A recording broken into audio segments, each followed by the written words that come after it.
Extremism's argument.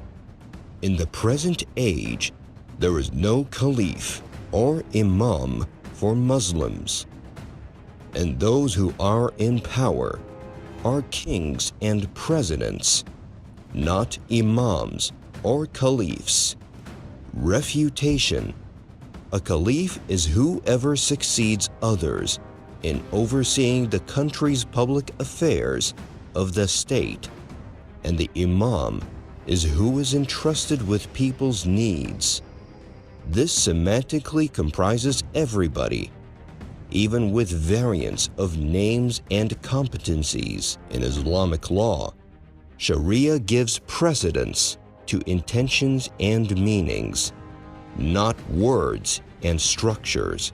Whoever leads restoration of law, order, and stability is the leader of his people, whatever his designation or status, except in the case of explicit infidelity proven by Sharia, agreed upon by everybody, without objection by any scientist or scholar, to the extent that scholars said that the Prophet's order, peace be upon him, to his nation, not to revolt against a ruler until they see explicit infidelity with a proof from Allah, and entails absence of any interpretation.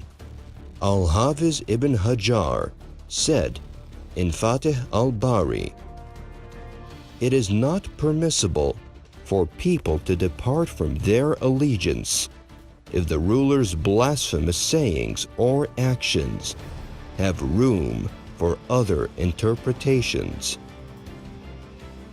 Sharia's call to depart from allegiance is addressed to everybody.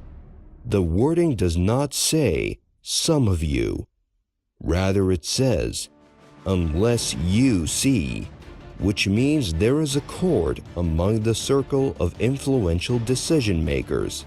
In addition, this blatant infidelity, which does not accept interpretation, is proven. The rule of order between interests and evils must be applied. This includes not confronting ways of the universe by causing imbalance of power. That is why Muslims in the Makkah period were ordered to abstain their hands from confrontation for 13 years, despite facing injustice, oppression, and religious discord, along with a wide and despicable gamut of humiliation and brutal torture. If any group can come out with its opinion that differ from others under any circumstances, it will not be settled. And when the states have resolved and absolved themselves and sees that right is right and wrong is wrong, and there is nothing wrong with the diversity of states and their rulers, when it is an imposed reality or it was difficult to maintain unity, the Prophet, peace be upon him, recognized the Najashi on his property and was independent of the policies of the Islamic State. The scholars also recognize the reality of the multiplicity of Islamic states, such as the Umayyad Caliphate, Andalusia, as it was synonymous with the Abbasid Caliphate era. The Prophet, peace be upon him, ordered his nation to aim at goals and to endeavor aiming nearby. Extremism in this aspect will only lead to immoderation and sedition.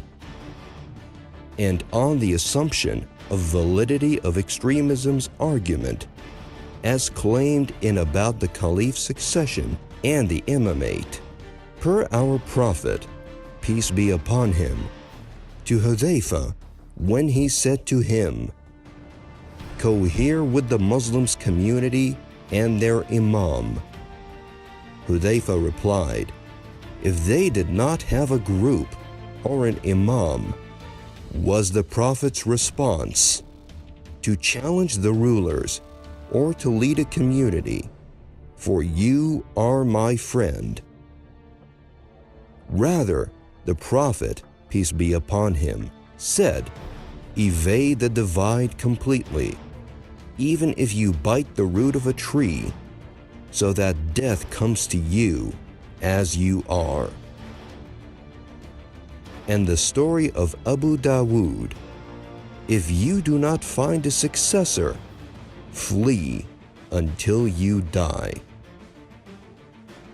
It is a wonder of the extremism that it violated the noble Prophet's command when they did not retire groups that are misguided and did not find an imam or a caliph to their specifications, but they have committed the impermissible and ventured into revolt.